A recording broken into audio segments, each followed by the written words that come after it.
शादी के पहले से ही विभा को कपड़े धोने का बड़ा शौक था। कभी नल के नीचे तो कभी तालाब के पास। अरे मेरी नीली वाली लुंगी नहीं दिख रही है। विभा की अम्मा कहाँ रखी है लुंगी? अरे वो तो विभा ने परसों ही धोकर रखी थी आपकी अलमारी में, देखो वहीं होगी। वो ना मैंने आज धो दी, मुझे लगा कि गंदी हो गई होगी। अरे कैसे गंदी हो गई थी? उसे तो मैंने पहना भी नहीं। हे भगवान, इस लड़की के कपड़े धोने की आदत से परेशान हो गया हूँ मैं। जितना तो घर में राशन नहीं आता उससे कहीं ज्यादा डिटर्जेंट पाउडर का खर्चा है। इसकी शादी करवा दो, शादी जाए अपने घर में ही करे काम, फिर चाहे घर के कपड़े धोने हो या पूरे गांव के। हाँ ठीक बोल रही हूँ, देखता हूँ मैं कोई लड़का। वो दिन भी आ जाता है जब विभा को देखने लड़के वाले आ जाते हैं। लड़की मुझे अच्छी लगी। होने वाली सास कहती है, बेटी अगर कुछ पूछना है तो पूछ लो। वैसे तो हमारी लड़की बहुत ही शर्मीली है, जो बोल दो वो मान लेती है, इसे क्या पूछना होगा। अरे कैसी बात कर रही हो माँ, मुझे इन लोगों के घर रहना है, सवाल तो कई है। हाँ हाँ बेटा पूछ लो ना, क्या पूछना है। आप लोगों के घर कपड़े कौन धोता है? सास का मुंह बन जाता है। देखो अगर तुम ये कहना चाहती हो कि तुम्हें कपड़े धोने नहीं आते तो सुन लो, कपड़े मैं ही धोती हूँ, लेकिन तुम्हारे आ जाने के बाद मैं रुमाल तक नहीं धोऊंगी। अरे चुप रहना भाग्यवान, बहू बेचारी घर आई नहीं, उसे डराना शुरू कर दिया। वो क्या है ना बिटिया, अभी तक तो ये कल्लू की माँ ही धोती थी, लेकिन अब तुम्हारे पापा तो दहेज में वॉशिंग मशीन देंगे ही। तभी विभा की माँ बोल पड़ती है, सवाल भी पूछा तो क्या। वैसे भाई साहब, मशीन की तो फिर भी कपड़े धोने की कैपेसिटी होती है, मतलब जो बिटिया दे रहे हैं ना विभा, इसे कपड़े धोने का बहुत शौक है। ये आप लोगों के क्या आस पड़ोस गांव मोहल्ले सबके कपड़े धो दे और उफ तक ना करे। बाहर देखा नहीं आपने इतने कपड़े सूख रहे हैं, सब हमारी बिटिया ने ही तो धोए हैं। बस भी करो ना माँ, शर्म आ रही इतनी तारीफ सुनकर। और तो और एक दाग निकाल कर दिखाओ तो मान जाओ। हाँ अच्छा माफ करना बेटा, मैंने गलत समझा, हमें तो रिश्ता बहुत पसंद है। और ऐसे जुड़ जाता है रिश्ता कपड़े धोने का शौक रखने वाली विभा का। उसकी शादी हो जाती है कोयला फैक्ट्री में काम करने वाले कल्लू के साथ। शादी के बाद अचानक विभा चिल्लाती हुई सास के पास आती है, सासू माँ, अरे सासू माँ कहाँ है आप? ये तो धोखा है, धोखा दिया आप लोगों ने मुझे। इस ससुर के चक्कर के बारे में पता चल गया। अरे तो उसमें तुझे क्यों धोखा मिला है? अरे नल में पानी नहीं आता, कपड़े कैसे कब धुलेंगे? अच्छा तू पानी नहीं आ रहा उसकी बात कर रही है?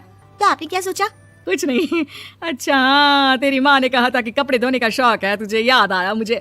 शौक बोलकर कपड़े धोने वाले मेरे जुनून को कम ना आके सासू माँ, कपड़ा धोना मेरा गुरूर है।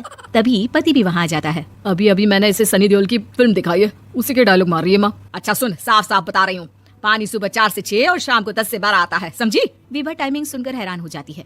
ये क्या भूतों का मोहल्ला है? सुबह 4 बजे उठकर कौन कपड़े धोता है? 4 बजे टंकी में पानी जाता है, फिर सारा दिन धोना ना, किसने मना किया?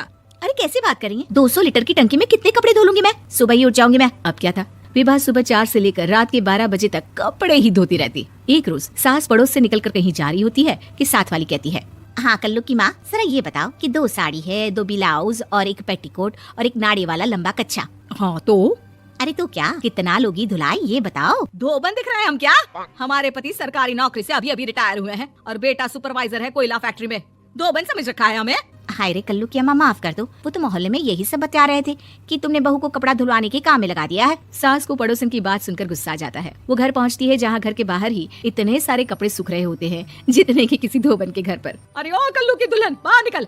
माँ जी यहीं आ जाओ, बाथरूम में चादर धो रहे हैं हम। अरे अभी हम धोते हैं, तुमको बाहर निकलो। ये आस पड़ोस वाले बोल रहे हैं कि हम बहू से कपड़े धुलवा कर उसे कपड़ा धोने वाली बना दिए हैं। अरे छोड़ो ना माँ जी, किन लोगों की बातों में आती हो? आस पास के लोगों का तो काम ही होता है कि वो किसी तरह सास बहू को लड़ा दे। बहू सारे घर के कपड़े धोती है, ये क्या कम है? बोलिए। सास को भी लग जाता है कि वो बहू का ये संकीपन नहीं छुड़वा सकती, इससे अच्छा है कि खुद ही चुप हो जाए। एक रोज सास और बहू मंदिर जाते हैं, जहाँ सास की साड़ी वहाँ खड़ी भीख मांगने वाली से मिलती है। माँ जी क्या बात है, आपकी साड़ी उस भिखारन से कितनी मिल रही है ना? हाँ देखो तो दोनों की साड़ी मिल रही है। क्या बात है कल्लू की अम्मा, तुम खुद को तो अफसर की बीवी बताती हो और ऐसी सिंपल सी प्लेन साड़ी पहनकर घूमती हो। सिंपल और प्लेन नहीं है ये साड़ी। तो क्या सोने के धागे से फूल बने हैं? कुछ भी सासू माँ, कुछ भी। हाँ बने थे इस साड़ी में सोने के धागे से फूल। मेरे पति लेकर आए थे मद्रास से स्पेशली मेरे लिए 10,000 की। ताहे भाई साहब इस भिखारन के लिए भी सेम टू सेम साड़ी लेकर आए होंगे 10,000 की। सास उस वक्त कुछ नहीं कहती, लेकिन बहू के साथ घर आती है और अलमारी से एल्बम निकाल कर लाती है। ये साड़ी देख रही है, ये वही साड़ी है जिसे मैंने अभी पहना था। इस साड़ी में ये जो चमकदार फूल दिख रहे हैं ना, ये सोने के धागों से काटे गए हैं, लेकिन तू लोकल वॉशिंग मशीन ब्रश से घिस कर सारे फूलों को निकाल कर साड़ी प्लेन कर दी। मुझे माफ कर दीजिए सासू माँ। और तो और, जब मैंने तुझे तेरी गलती के लिए कुछ नहीं कहा, लेकिन तूने तो सबके सामने मेरा मजाक ही बना दिया। क्यों? बहू को समझ में आ जाता है कि अब से उसका कपड़े धोना बंद।